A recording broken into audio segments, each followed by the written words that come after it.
Good afternoon, everyone. This is Mary Lou Gantzer, and we'll go ahead and get started as it appears that people have caught up with the log-on process. So welcome all of you to what we hope will be the first of several sessions between expert panels and consensus council. On our next slide,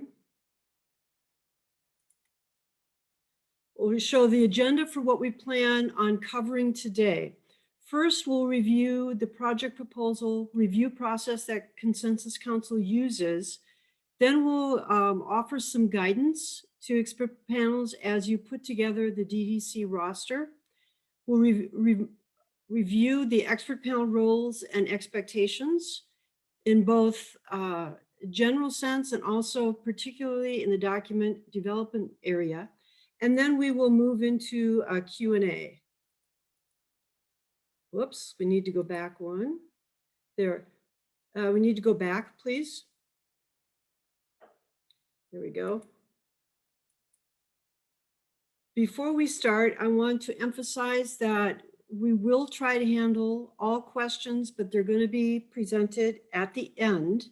So anytime during the presentation, you can submit your question by using the little Q&A tab at the very bottom of your screen. If we should run out of time before getting to your question, we will respond to you, but will be by email in the next couple of days. So first on our agenda is reviewing how the Consensus Council reviews project proposals that are submitted to us. But before we get into that, on behalf of all of my colleagues on the Consensus Council, I want to say congratulations. We are very pleased that we have seen a significant improvement over the last 12 months or so on the quality of proposals that are being submitted to us for review.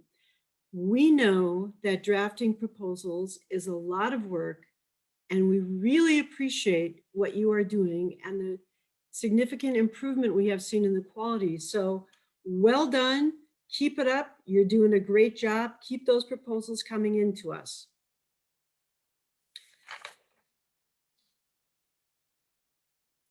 There we go. So what happens when a proposal comes into Consensus Council is that the proposals are submitted to all the members of Consensus Council, and each one of us reviews the proposal independently of the other members of council. So each question that you have responded to on the proposal submission form is reviewed, and we give it a score. And the score on each question is a value between 1 and 10, and we have a little bit of a guideline that we use for that. And we'll go through just an example in a moment so you can see exactly what I'm talking about. On to the next slide.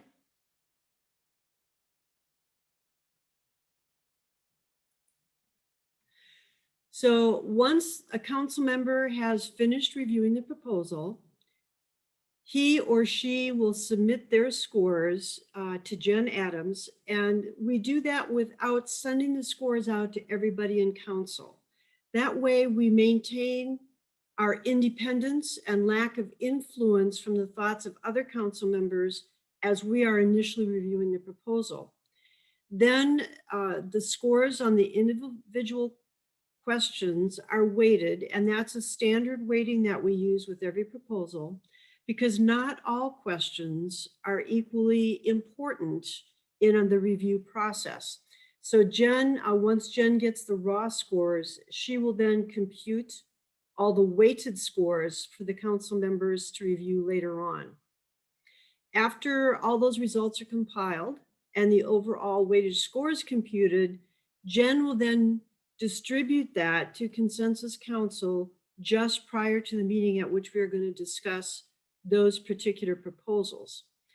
So we get everyone's scores and have the opportunity to see any comments they made as they were reviewing the document. It's important to note that the score is not really at this time used to prioritize the proposal in relation to other proposals. we have found that it serves very, very well as the basis for discussion of the proposal during a consensus council meeting.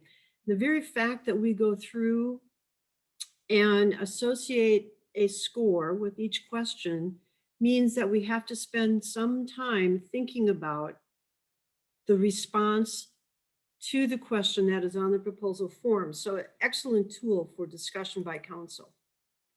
So here's the example I mentioned.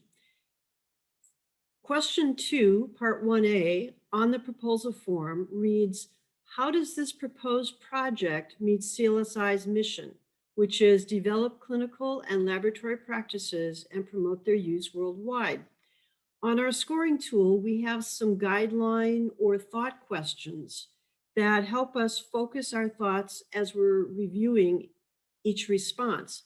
So for this particular question, the thought questions are, as you see on the screen, will the standard or guideline describe quality practices that will lead to better health for patients? Is the standard focused on worldwide clinical and or laboratory practices versus a solely US focus? And let me emphasize that there indeed can be documents that are US centric, but it's just as we evaluate, we want to make sure we understand if it is a globally applicable document or focused on the US. Also, how tightly aligned is the document with the CLSI mission?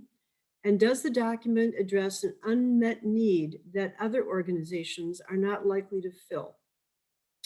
As we go through those thought questions, here's the scoring guidelines we use for this particular question.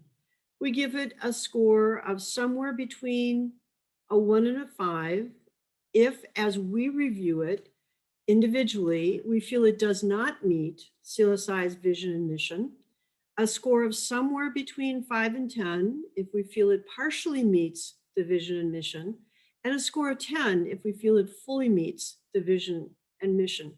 So again, any value between 1 and 10 can be used. It's up to the council member evaluating it to decide what value they're going to give it. And it's important to understand that the actual score someone uses is not really that important. But if someone scores it a 1 and someone else gives it a 10, that is the basis for consensus council discussion, because they're seeing, those two individuals are seeing a real difference. And we want to understand, because it could be that someone is missing something or someone is seeing something that others didn't see. So there's no real difference between, for example, a score of 5 and a score of 6. That's just how that person chose to indicate their values. Next slide, please.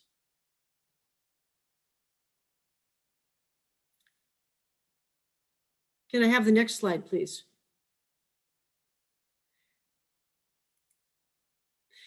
So remember that consensus council members have only the submitted proposal to go by when we are trying to determine whether or not we should approve it.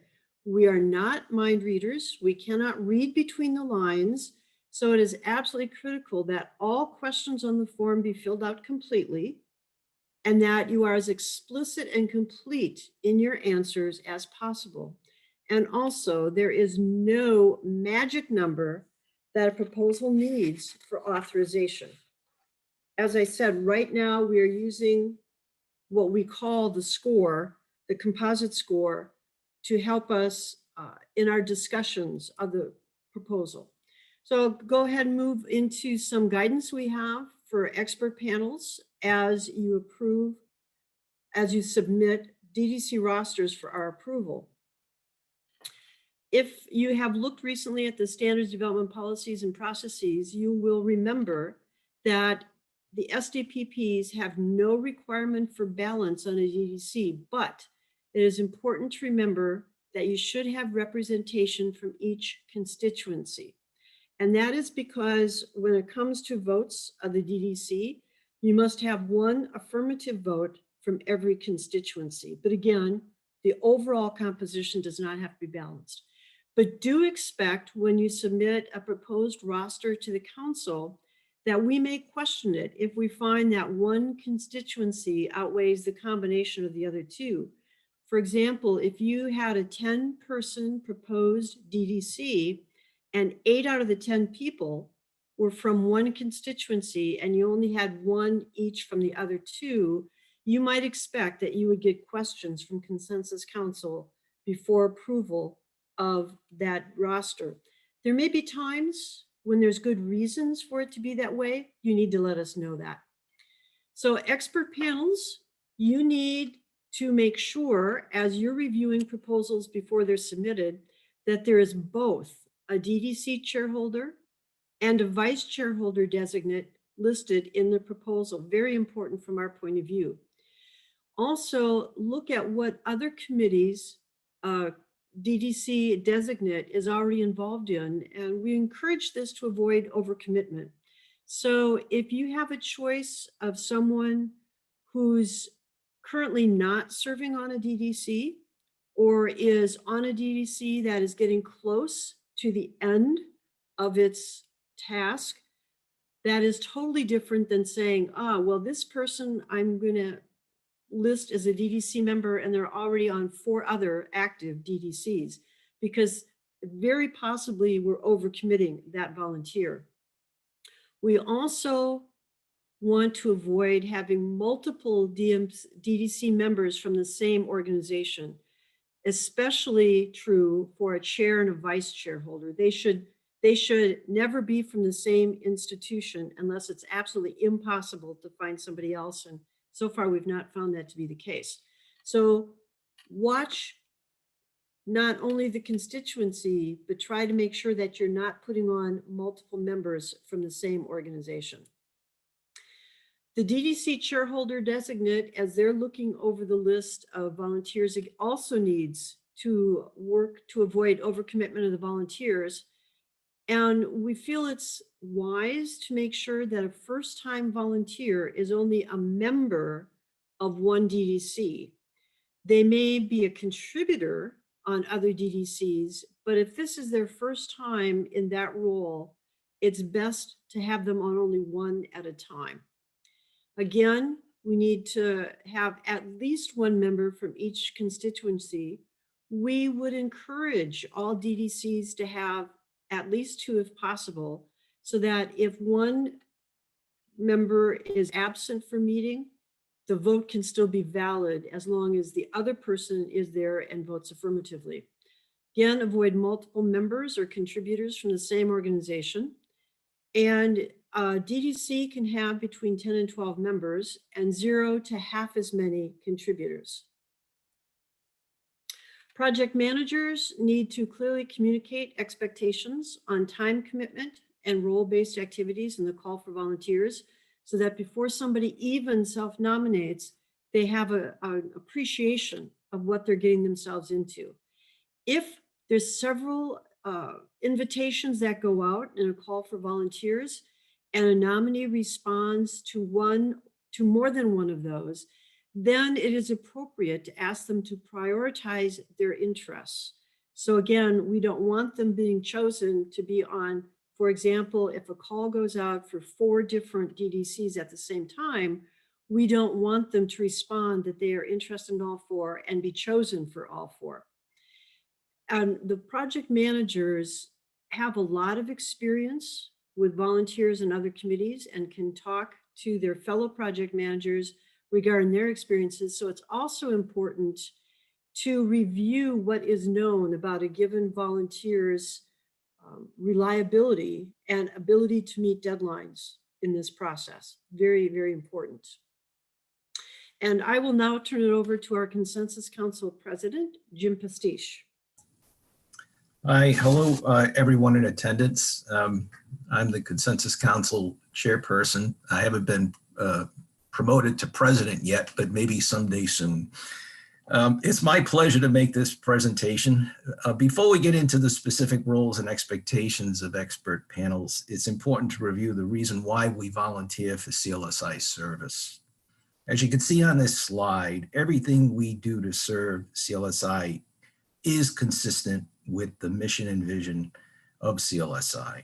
CLSI helps set the standards in laboratory medicine for a healthier world, and CLSI develops clinical and laboratory practices, and most importantly, promotes the use of these practices worldwide.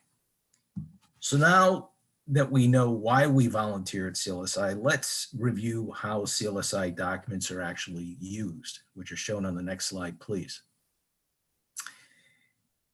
Related to regulatory compliance, speaking from personal experience, presenting test data to a regulatory agency that does not follow a CLSI standard test procedure can and does raise curiosity, and in some cases, suspicion of why a non-CLSI test procedure was followed.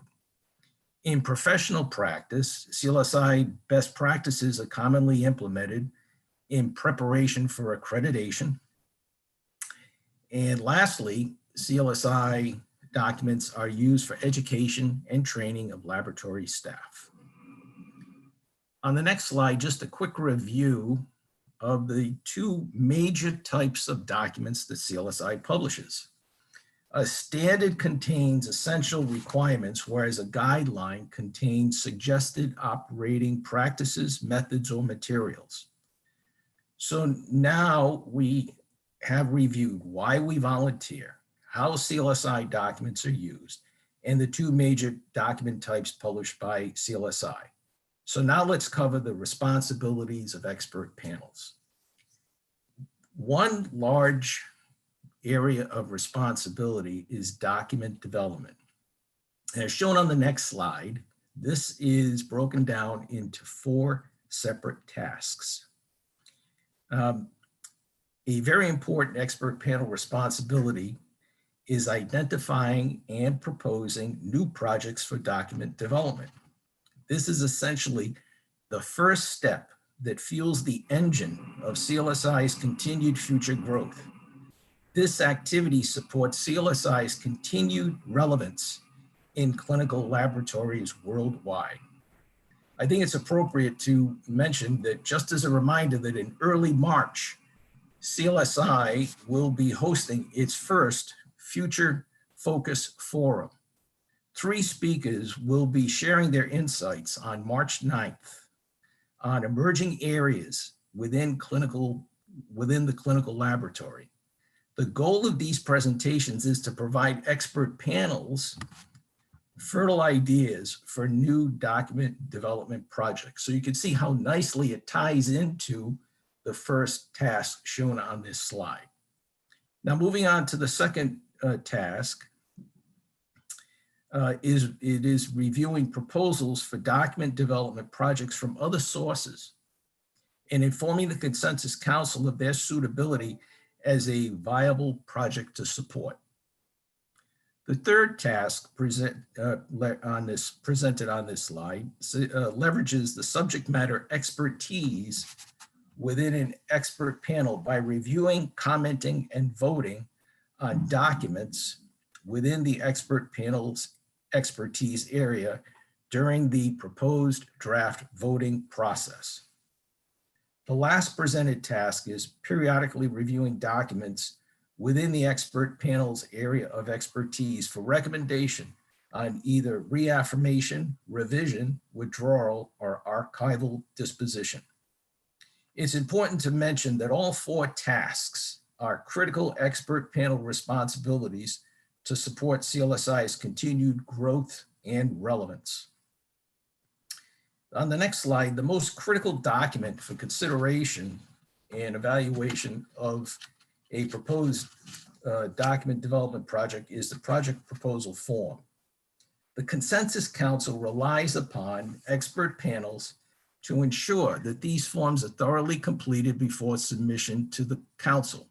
As Mary Lou mentioned at the beginning of her presentation, the Consensus Council thanks expert panels and their project managers on the tremendous improvements in the thoroughness of detailed responses entered into the project proposal forms during the past several months.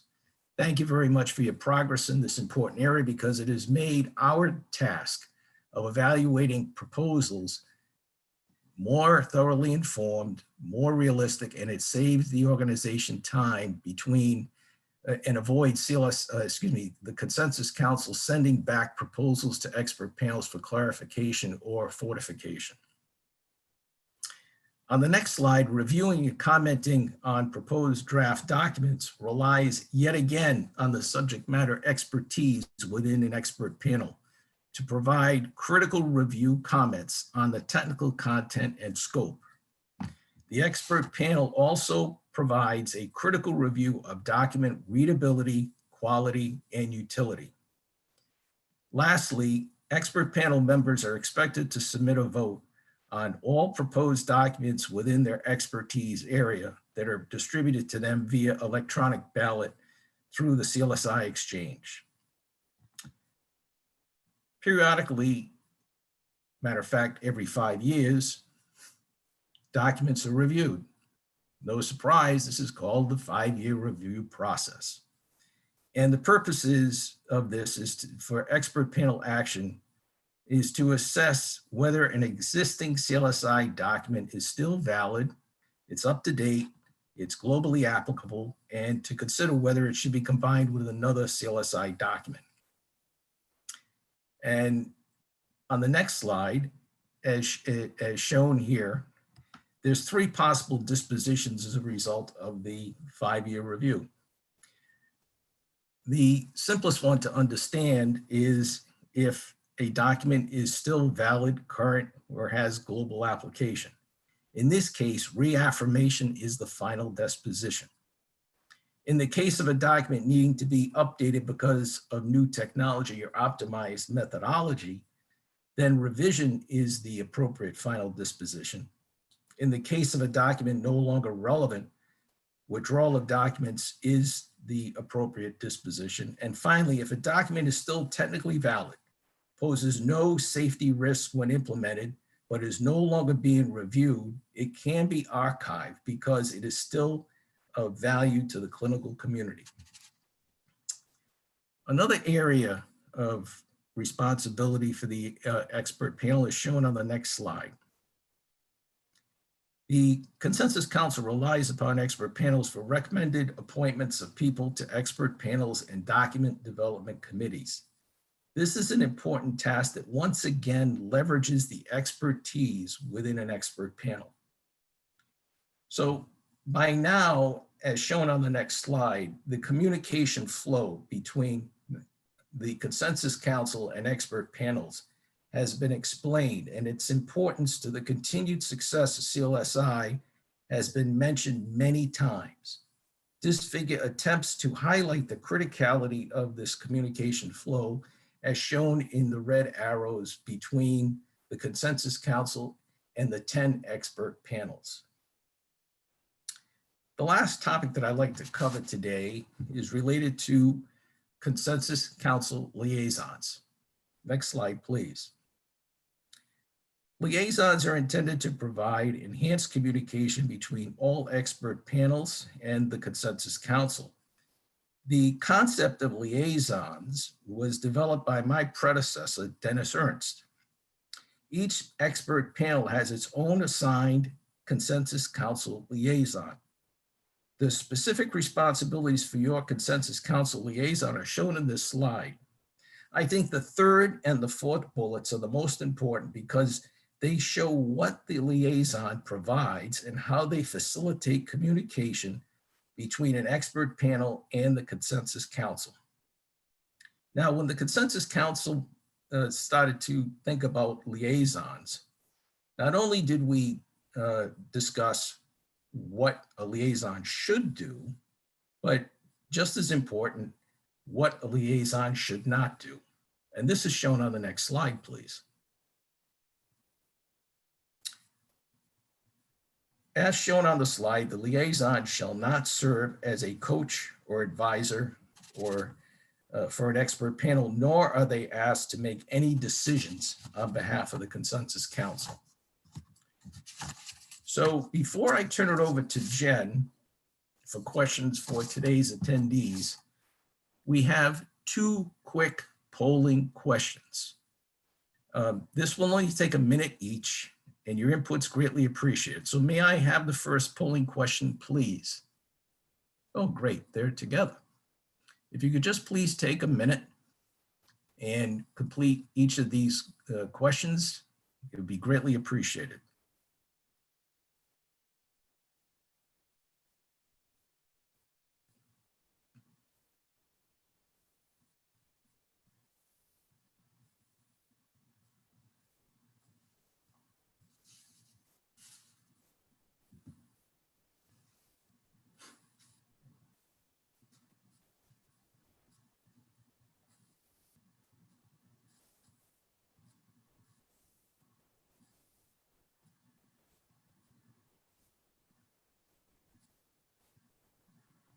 Well, thank you very much. So in closing, I just want to say thank you for your attendance to this important session. Now I'd like to ask Jen Adams for any questions from today's attendees, please.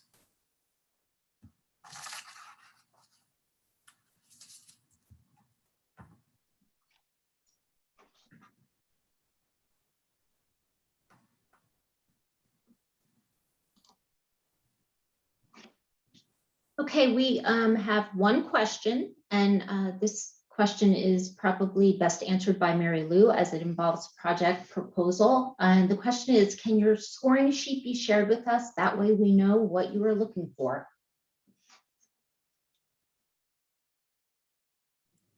That's a great question. And it is actually one that Consensus Council has discussed on a couple of occasions, most recently yesterday. And at this time, our response is we have chosen not to share it for the following reasons.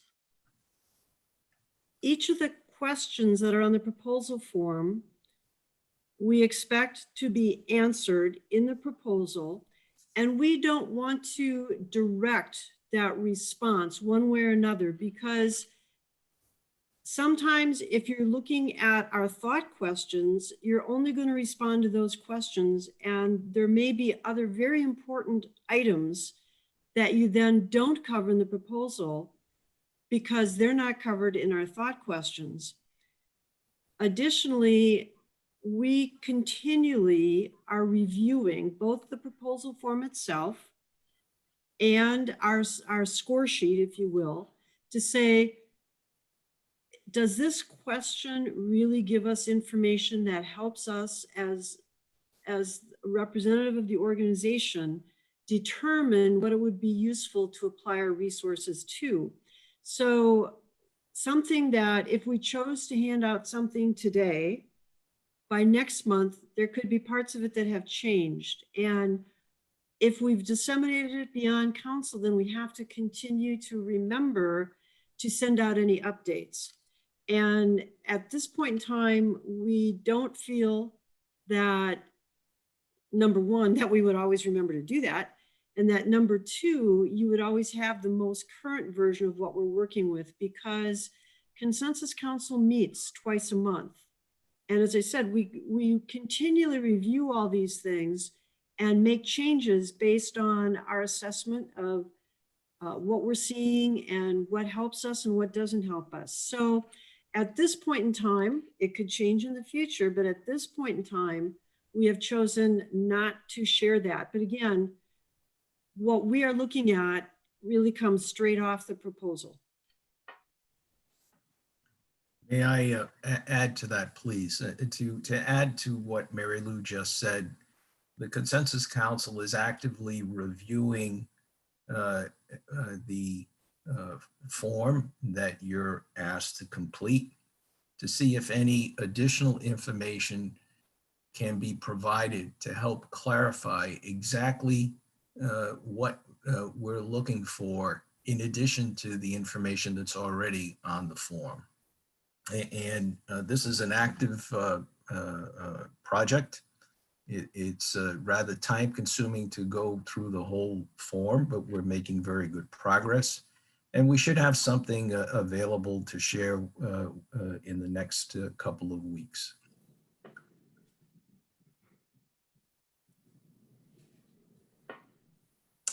Jen, any other questions, please?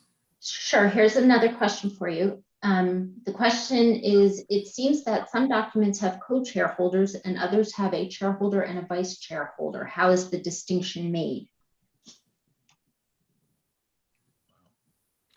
I wasn't aware that we had co-chairholders.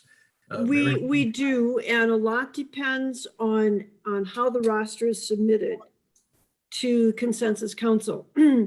We always want to have two people who are designated in the leader role, whether they be called co-chairholders or a chairholder and a vice chairholder, because we have seen in the past that on occasion, something, we all know that things come up in life, and the past year has been a real good example for all of us of how your world can get turned upside down fairly quickly. and be out of your control. And the reason we want to have two people in a leadership role on a DDC is that if one, for whatever reason, becomes even temporarily unable to lead the DDC, the other person can step in. And whether they're called co-chairs or a chairholder and a vice chairholder, I don't think council really is that concerned about those titles. Jen, would you agree with that? So I would like to add to that. Typically, we prefer to go the chairholder, vice chairholder route, and this is really for function when it comes to decision making. So if we have co-chairholders, both of those individuals need to weigh in on a particular decision. If we have a chairholder, vice chairholder situation, that gives the organization the latitude to go with a decision that's made by one or the other in the event that they're not both available. So the preference is to go chair, vice chair, as opposed to co-chairholders.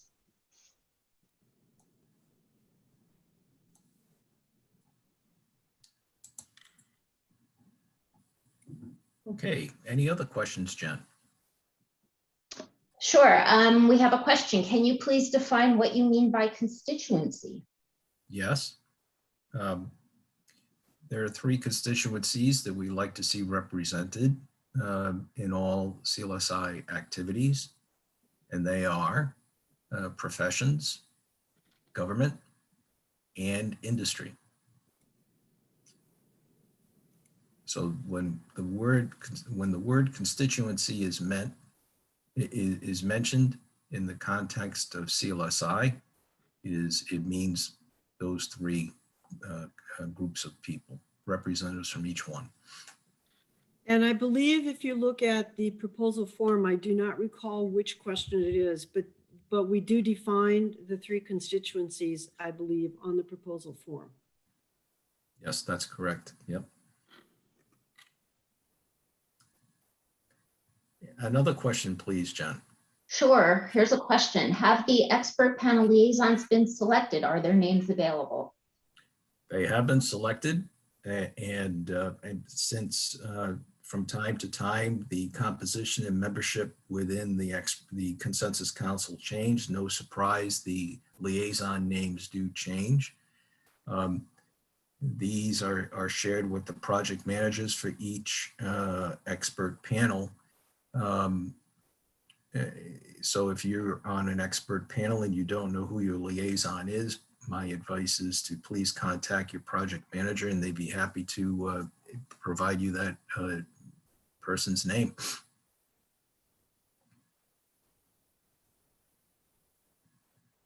You ready for another question? Yes, we are.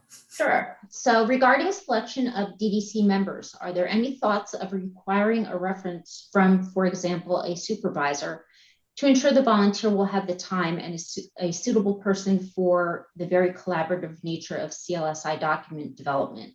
A very unsuitable staff member of mine was appointed as a voting member on the basis of her CV. And this is Mary Lou, and I'll take this question. Well, it may be easy to think of doing that if you consider that on any given call for volunteers, we may get well over 100 self-submissions of people with interest. And I don't know what the numbers are. I'm making that up. I don't know what the actual numbers are. It would not be feasible for the DDC chairholder designate and or the expert panel members to go through all of that information. If the DDC chairholder questions a suitability of an individual, they could certainly pursue getting more information on their own. I guess I'm surprised that a conversation would not be had between a supervisor and employee about involvement in CLSI before they chose to do it. When I was still actively employed, I had those conversations with my staff all the time.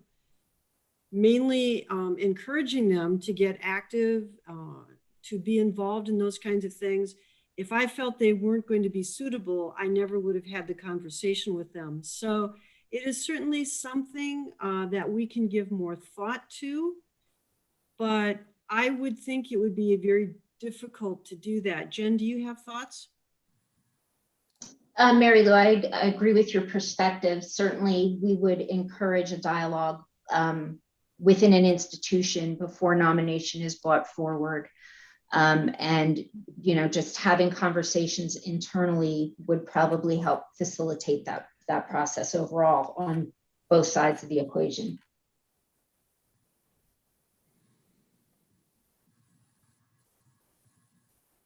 Ready for another question? Certainly. Is it possible to get feedback to the authors of proposals on the strengths and weaknesses to improve quality? Absolutely. Without a doubt. And let me tell you why I say that so quickly. When we have reviewed proposals in the past, sometimes we had a lot of questions. And sometimes those questions were able to be answered by Jen Adams, and sometimes they weren't. And in the cases where they weren't, we would have to go back to the expert panel or to the person who submitted the proposal to get more information. Most recently, as in this year, we, at Jen's suggestion, the project manager for a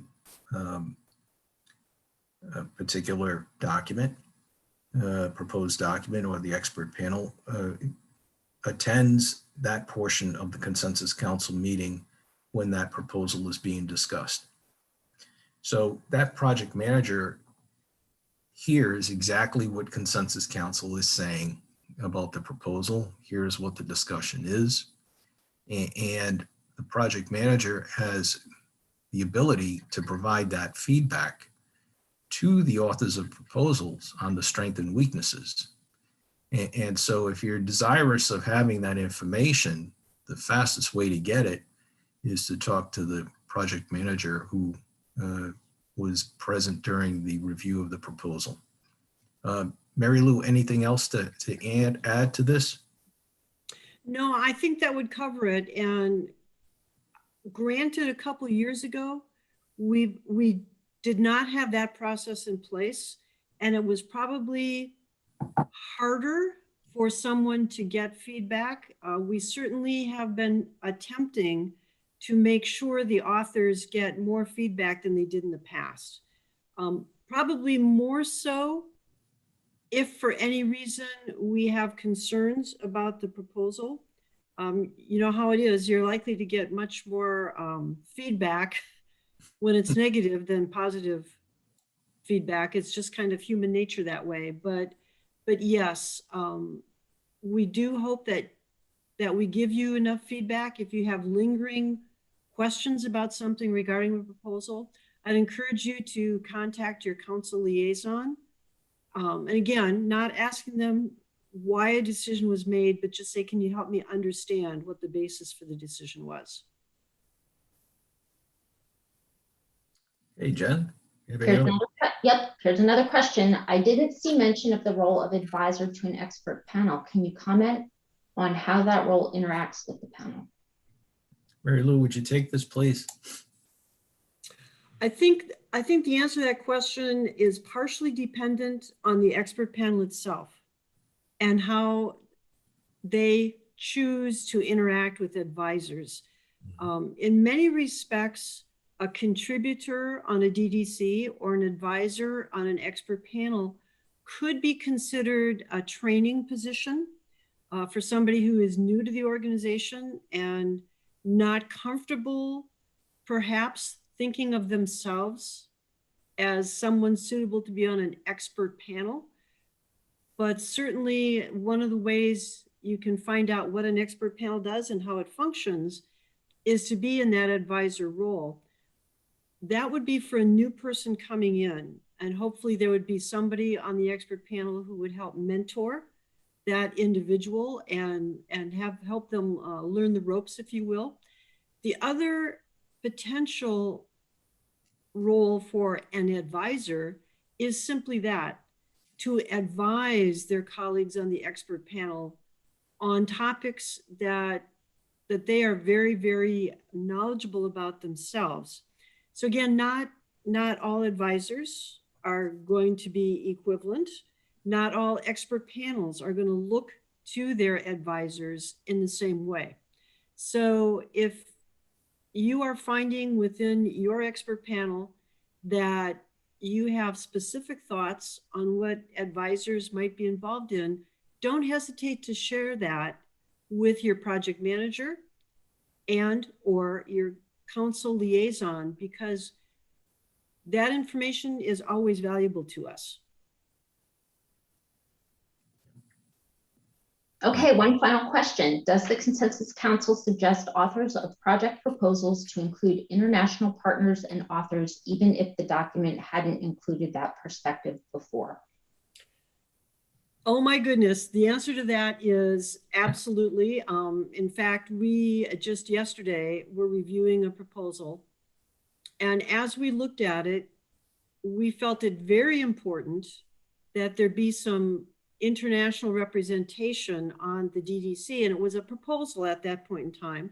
So DDC had not been formed, but that is one of the feedbacks that will go back to the expert panel, is that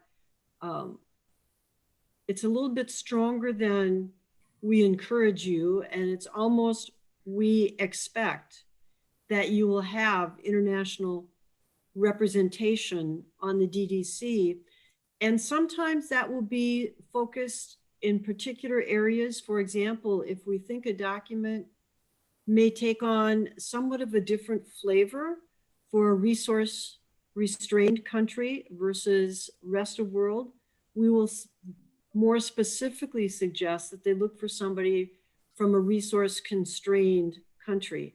So the answer is yes, and that would come most often in feedback to the expert panel and the DDC designate, chairholder designate, regarding DDC composition, or when we review a DDC and see that there is nobody from the international community and we feel it's important, we would then likely ask that they make an attempt to find people from the international, outside the US, to be part of that DDC. Yeah, may I please add to that also, is that if you're going to make a mistake, I would make a mistake or I would err towards including international representation on a proposed project.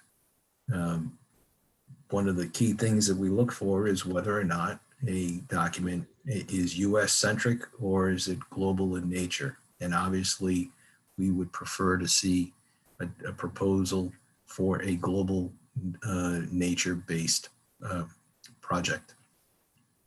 But at the same time, we will again emphasize that if there is a reason for a document to be US centric because it's addressing an issue that is likely only within the US, that's acceptable. It's just that in most cases, it could be a global document, and we do look for that. Absolutely. Yep. Thank you, Mary Lou. That's all of our questions.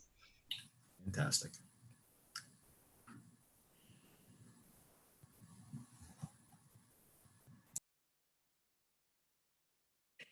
So thank you again for attending today. We hope you have found this information to be of value, and please don't hesitate to communicate further with Jim, with me, with your project managers, because we want to make sure that you are comfortable in your role as expert panel members and that we are doing whatever we can to support you.